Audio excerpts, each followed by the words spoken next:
Lost in the snow. Thomas's driver and fireman watched the sky anxiously. Heavy clouds loomed and lowered, and it became dusk in the middle of the day. "We're in for it," said the driver, shaking his head. "We'll need the snowplough before too long." Thomas was cross. He didn't like the snowplough. It was heavy and cumbersome. But he remembered that Terence the tractor had to come and pull him out of a snowdrift when he'd been silly about it before. "I shall just have to put up with it," he said to himself. His driver was right. Before long it was snowing, and by the next morning the countryside was thickly covered. Thomas could not go as fast as usual, and his driver wanted to top up his water tanks at the junction. But they found that the water column was out of order. "Never mind, Thomas," he said. "We can last until the station by the airfield." Among the passengers who got into Annie at the junction was a lady carrying a large basket. Inside the basket was something that moved around, and now and then mewed faintly. "I'm taking my cat to my daughter's," the lady explained. "She's going to look after him for me while I go away at Christmas time." Once the train was safely moving, the lady opened the basket, and everyone made a great fuss of the cat as he sat on his owner's lap. Thomas stopped the train at the station by the airfield, and several passengers got out. A door slammed. The cat was startled. With a swift look around, he jumped off the lady's lap, through an open window, and disappeared into the snow outside. "Oh, no!" wailed the woman, and getting out of Annie herself, she ran to find the guard. "Don't worry," he said encouragingly.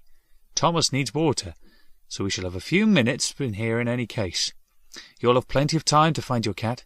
He can't have gone far in this snow." Some of the passengers got out to help. Thomas's driver and fireman got out too, but they didn't help. They had troubles of their own. The water column here was frozen too, and by now the water level in Thomas's tanks was getting dangerously low. "Where's your shovel?"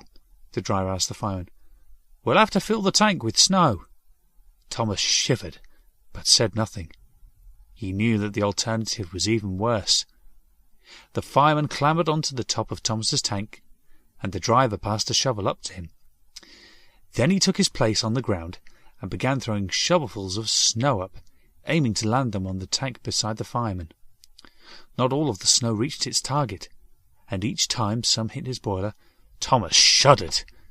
"Sorry, Thomas," said his driver cheerfully. "Some children go snowballing for fun, you know." "Brrr!" Thomas muttered to himself. "This isn't my idea of fun." Meanwhile, down on the ground, the searchers looking for the cat were growing desperate. They had looked everywhere, but the cat was nowhere to be found. He wasn't on the platform, or in the station, under the train, or anywhere near it. They even looked in Thomas's cab, but he wasn't there either. "Nearly full," the fireman called from atop Thomas's tank. "Thank goodness for that," remarked the driver, mopping his brow. "This is hot work." He slid the shovel once more under a heap of snow. As he lifted it, the snow on the shovel moved. The driver almost dropped it in surprise. Then the heap of snow mewed, and the cat shook itself free. "Well, bless me," laughed the driver. "What a good job we didn't put that into Thomas's tank." They went to find the station master, who gave them an old towel. Then, when the cat had been thoroughly dried, a porter gave him some warm milk, and the cat's owner thankfully put him back in his basket. Later in the shed, Thomas told Percy and Toby all about it. "I'm glad she got her cat back," he said. "Now that lady can go away and have a happy Christmas after all. But I'll tell you something else," he added. "Never go snowballing. It's no fun at all. I've tried it,